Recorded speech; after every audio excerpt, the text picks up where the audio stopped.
बुढ़िया और उसकी दो बेटियां की यह एक पुरानी कथा है। एक गांव में एक बुढ़िया और उसकी दो बेटियां रहती थीं। बद्धी का नाम शीला और छोटी का नाम शालू था। उन दोनों बेटियों को बड्ढे प्यार से पालन पोषण किया था। जब दोनों बेटियां बद्धी हुई तो उनकी मर्जी से शादी करवा दी। उन दोनों बेटियों और उनकी माँ को कहीं कोई तकलीफ नहीं थी। शीला और शालू अपने ससुराल में अच्छे से घुल मिल गई थीं। एक दिन दोनों ने एक बिजनेस शुरू किया। बड्ढी वाली का छाते का बिजनेस था और छोटी वाली का पापड़ डियच का। सब कुछ अच्छा चल रहा था। उसकी माँ दोनों बेटियों से बहुत प्यार करती थी।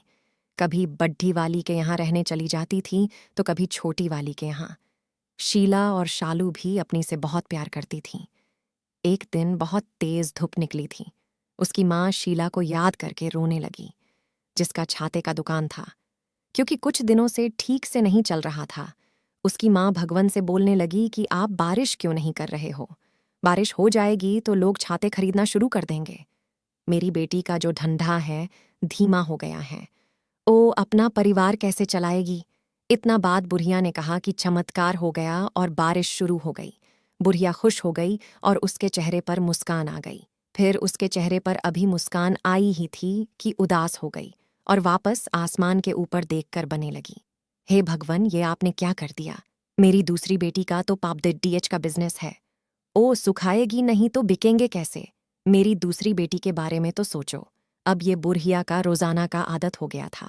जिस दिन बारिश हो रही थी उस दिन कह रही थी कि धूप क्यों नहीं हो रही है, और जिस दिन धूप हो रही तो कह रही थी कि बारिश क्यों नहीं हो रही है।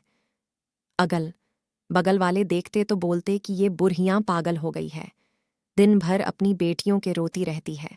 एक बार एक साधु वहां से निकल रहे थे और ये आसमान को देखकर रो रही थी हमेशा की तरह।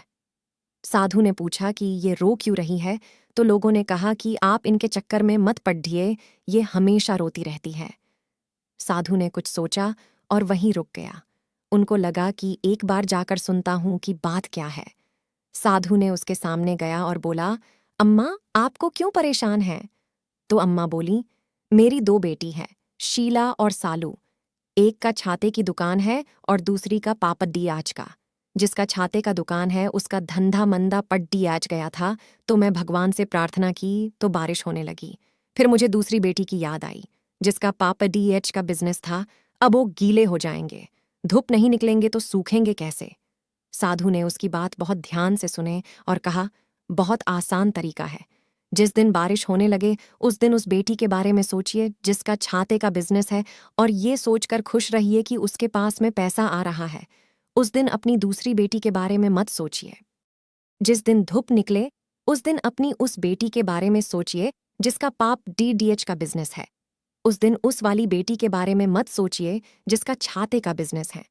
अम्मा को साधु की सारी बातें समझ में आ गईं और उसके कही हुई बातों पर चलने लगीं और खुश रहने लगीं। सारांश, इस बुढ़िया और उसकी दो बेटियां की कहानी से हमें यही सीख मिलती है कि बुरे समय में इंसान की हिम्मत टूट जाती है। जब भी आपके जीवन में ऐसा समय आए तो बहुत ही शांत रहे और अपने आप को संभाल कर रखे।